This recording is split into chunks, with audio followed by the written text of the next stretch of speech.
एक गांव में जसवंत नाम का एक नौजवान रहा करता था। जसवंत बहुत ही गरीब था। उसका कोई परिवार नहीं था। वह अनाथ था और उसके पास संपत्ति के नाम पर केवल एक घर और एक गाय थी। जसवंत के पास खेती बाड़ी करने के लिए कोई जमीन नहीं थी। इसीलिए वह अपना गुजारा जंगल से लकड़ियां काटकर उन्हें बाजार में बेचकर किया करता था। इसी तरह से उसका जीवन गुजर रहा था। लेकिन इतनी गरीबी होने के बाद भी जसवंत को परमात्मा से कोई शिकायत नहीं थी। जसवंत रोज सुबह जल्दी उठता और ओम नमः शिवाय का जाप करता। फिर उसके बाद वह अपने बाकी काम शुरू करता। जसवंत महादेव को बहुत मानता था। गरीब होने के बावजूद भी वह लोगों की मदद जरूर करता और जितना हो सकता उनकी सेवा भी करता। जसवंत रोज सुबह उठकर जंगल में लकड़ियां काटने के लिए चला जाता और जो भी पैसे उसे लकड़ियों के काटने से मिलते उससे वह अपने घर का राशन ले आता। एक दिन जसवंत लकड़ियां काटने गया।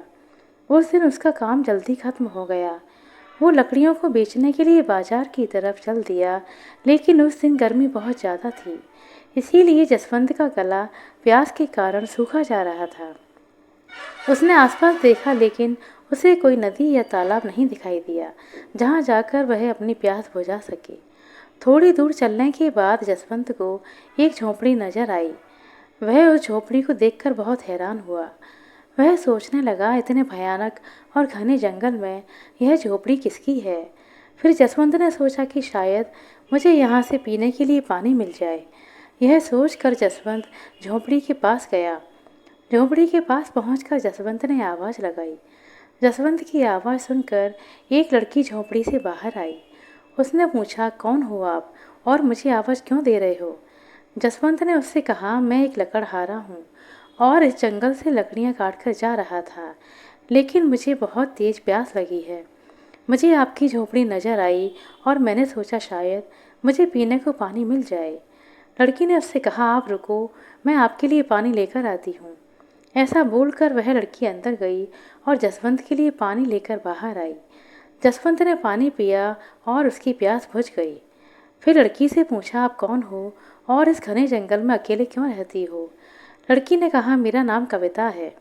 पहले मेरे साथ मेरे दादाजी रहा करते थे, लेकिन थोड़े दिनों पहले उनकी मृत्यु हो गई।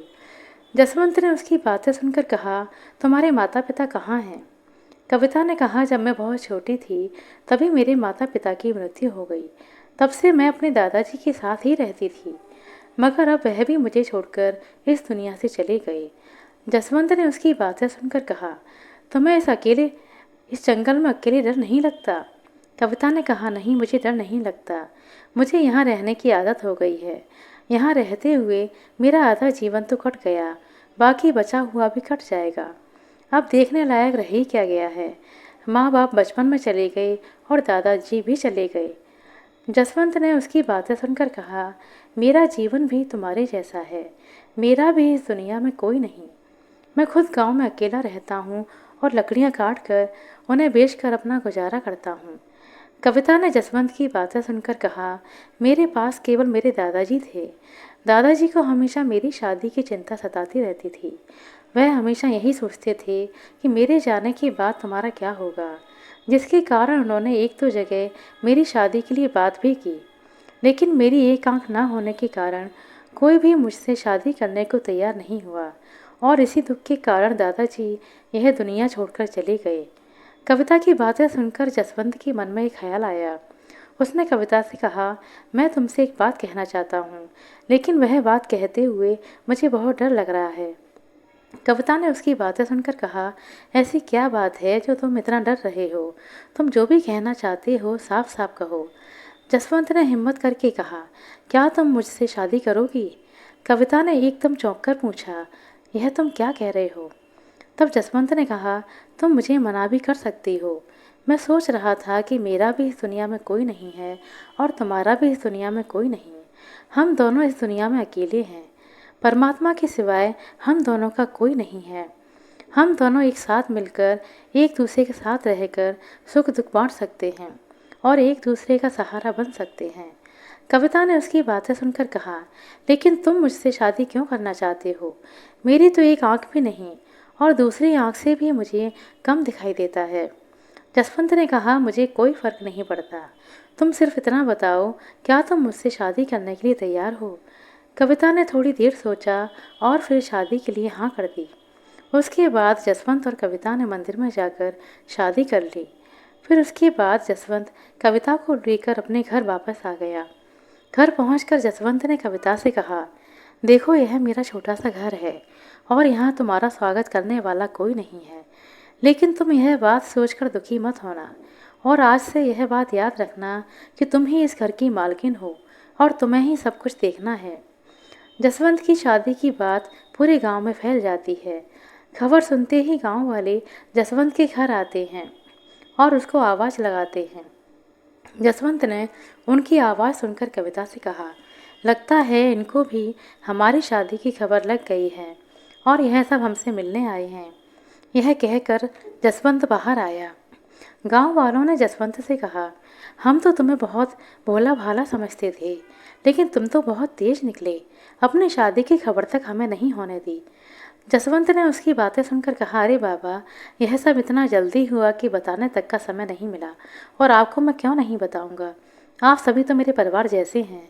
तभी एक औरत ने कहा, भैया यह सब तो ठीक है, लेकिन क्या हमें अपनी दुल्हन से नहीं मिलवाओगे? जसवंत ने कहा, क्यों नहीं, अभी बुलाता हूँ। यह कहकर जसवंत ने कविता को आवाज़ लगाई। कहा, देखो बाहर तुमसे सब मिलने आए हैं। जब कविता बाहर आई तो गांव वाले उसे देखकर चौंक गए। तभी एक लड़की ने कटाक्ष करते हुए पूछा, जसवंत भैया, इसकी आँख एक किसने फोड़ दी है? क्या तुमने शादी से पहले लड़की देखी नहीं थी? और अगर तुम्हें शादी के लिए कोई लड़की नहीं मिल रही थी तो हमें बता देते, हम तुम्हारे लिए कोई अच्छी सी लड़की ढूंढ कर ले आते। कविता को चुप देख कर एक औरत बोली, मुझे तो यह अंधी होने के साथ साथ बहरी भी लगती है। अपनी इतनी बुराई सुनने के बाद भी यह चुपचाप खड़ी हुई है। सभी गांव वाले कविता का मजाक उड़ाने लगे। गांव वालों की बातें सुनकर जसवंत को बहुत तेज गुस्सा आ गया। उसने कहा, मेरी पत्नी अंधी सही, लेकिन यहाँ तुम लोगों को किसने बुलाया? उसकी बातें सुनकर एक लड़की ने कहा, हमें किसी ने नहीं बुलाया, वह तो हमें ही शौक चढ़ा था दुल्हन को देखने का, लेकिन तुम्हारी दुल्हन को देखने के बाद पता नहीं हमारा दिन कैसा गुजरेगा। उसकी बातें सुनकर जसवंत ने गुस्से में बोला, तुमको किसने कहा था कि यहाँ आकर मेरी दुल्हन को देखो?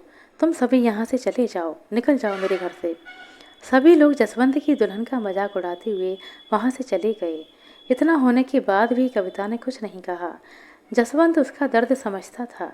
जसवंत ने कहा, यह लोग पागल हैं, तुम चिंता मत करो, भोलेनाथ सब कुछ ठीक कर देंगे। जसवंत की बातें सुनकर कविता थोड़ी ठीक हो गई। उसके बाद दोनों का जीवन चलने लगा। जसवंत रोज सुबह उठकर ओम नमः शिवाय का जाप करता। ऐसा देखकर कविता को बहुत अच्छा लगता। वह भी रोज सुबह जल्दी उठ जाती और उसके बाद जसवंत और कविता दोनों ओम नमः शिवाय जपने बैठ जाते। ओम नमः शिवाय का जाप करने से दोनों को बहुत शांति मिलती। इस तरह उनका जीवन कट रहा था। एक दिन कविता ने जसवंत से कहा, तुम तैयार हो जाओ, तब तक मैं नदी से पानी लेकर आती हूँ। यह कहकर कविता पानी लेने नदी पर पहुंची। जब वह नदी पर पहुंची तो नदी पर गांव की कुछ औरतें खड़ी थीं, जो कविता को देखकर उसका मजाक उड़ाने लगीं और कहने लगीं, आज इसको ऐसा सबक सिखाएंगे कि अगली बार यह पानी लेने के लिए यहाँ आने की सोचेगी भी नहीं। फिर सभी औरतें आपस में मिलकर उसके अंधेपन का मजाक उड़ाने लगीं, लेकिन कविता ने उनकी बातों का कोई जवाब नहीं दिया। वह चुपचाप खड़ी हुई सारी बातें सुनती रही। फिर जब बहुत देर हो गई तो उन औरतों ने कविता को पानी तक भरने नहीं दिया। कविता चुपचाप घर वापस चली आई। जब वह घर पहुंची तो जसवंत ने उसके खाली मटके को देखकर पूछा, तुम तो पानी भरने गई थी, फिर तुम्हारा मटका बिल्कुल खाली कैसे? तुम पानी भरकर क्यों नहीं लाई? कविता कुछ बोले बिना घर के अंदर चली गई। जसवंत भी उसके पीछे पीछे घर के अंदर आ गया। फिर उसने कविता से पूछा, क्या हुआ? तब कविता ने कहा, जब मैं नदी पर पानी भरने गई तो गांव की औरतों ने वहां भी मेरा मजाक उड़ाया। जसवंत को उसकी बात सुनकर बहुत तेज गुस्सा आ गया। वह उनसे लड़ने के लिए जाने लगा, लेकिन कविता ने उसे जाने से रोक दिया। तब जसवंत ने कहा, मैंने तो तुमसे शादी इसलिए की थी कि तुम्हारा जीवन सुखी हो जाएगा, पर मुझे नहीं पता था कि गांव वाले इतने नीचे गिर जाएंगे जो किसी की मजबूरी ना समझते हुए उसका मजाक उड़ाएंगे। कविता ने उसकी बातें सुनकर कहा, तुम क्यों परेशान होते हो? इसमें तुम्हारी क्या गलती है? गलती तो मेरे पिछले जन्म के कर्मों की है, जो मुझे यह सब भोगना पड़ रहा है। जसवंत ने उसकी बातें सुनकर कहा, तुम परेशान मत हो, भोले बाबा सब ठीक करेंगे। उसके बाद जसवंत ने कुछ सोचा और फिर कविता से कहा, अब हम इस गांव में नहीं रहेंगे, हम इस गांव को छोड़कर शहर जाकर रहेंगे, वहाँ मुझे कोई ना कोई काम तो मिल ही जाएगा। कविता ने उसकी बातें सुनकर कहा, फिर यहाँ हमारे घर का क्या होगा और हमारी गाय का ख्याल कौन रखेगा। जसवंत ने कहा, तुम उसकी चिंता मत करो, पास वाले गांव में मेरा एक दोस्त है जो अपनी गाय को ले जाएगा। अब तुम ज़्यादा सोचो मत, अपने पास जो थोड़ा बहुत सामान है उसको साथ ले लो, फिर हम यहाँ से चलते हैं।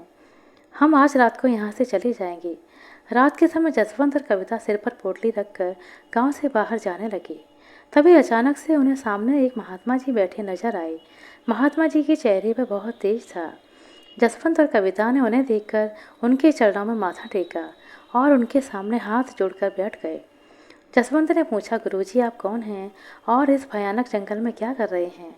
महात्मा ने उनकी बातों का कोई जवाब नहीं दिया और उनसे पूछा, तुम दोनों इतनी रात को कहाँ जा रहे हो।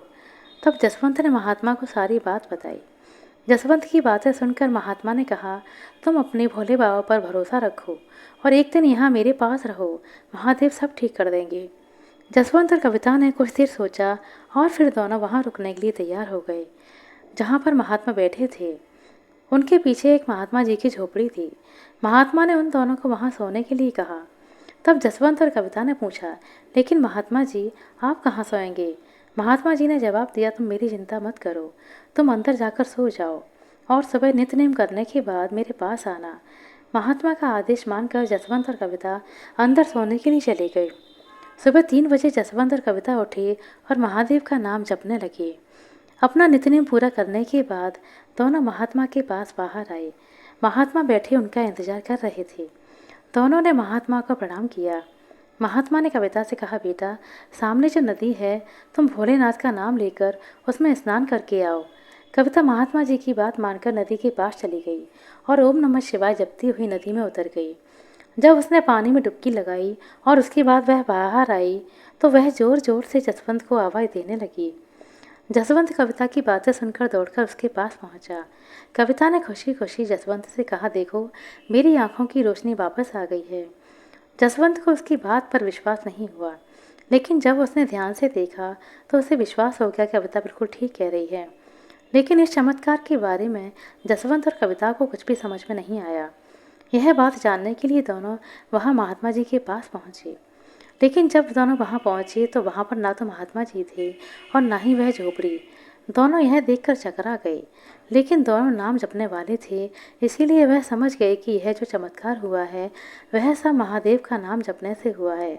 जसवंत तो इस बात पर पहले भी बहुत विश्वास करता था, लेकिन अब कविता को भी महादेव के ऊपर पूर्ण विश्वास हो गया।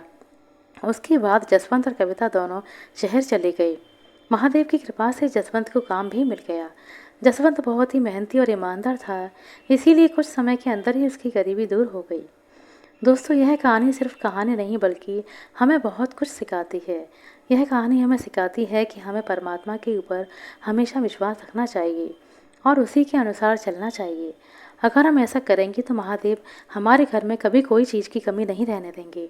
इसीलिए हमें आज से ही महादेव का नाम जपना शुरू कर देना चाहिए। आशा करते हैं दोस्तों आपको हमारे साथ सुनाई गई है कहानी अच्छी लगी होगी। कहानी अच्छी लगी हो तो कृपया लाइक कर दें, शेयर कर दें। चैनल पर नए हैं तो सब्सक्राइब कर लें। अपना कीमती समय देने के लिए बहुत बहुत धन्यवाद। मिलते हैं अगले वीडियो में, तब तक के लिए नमस्कार।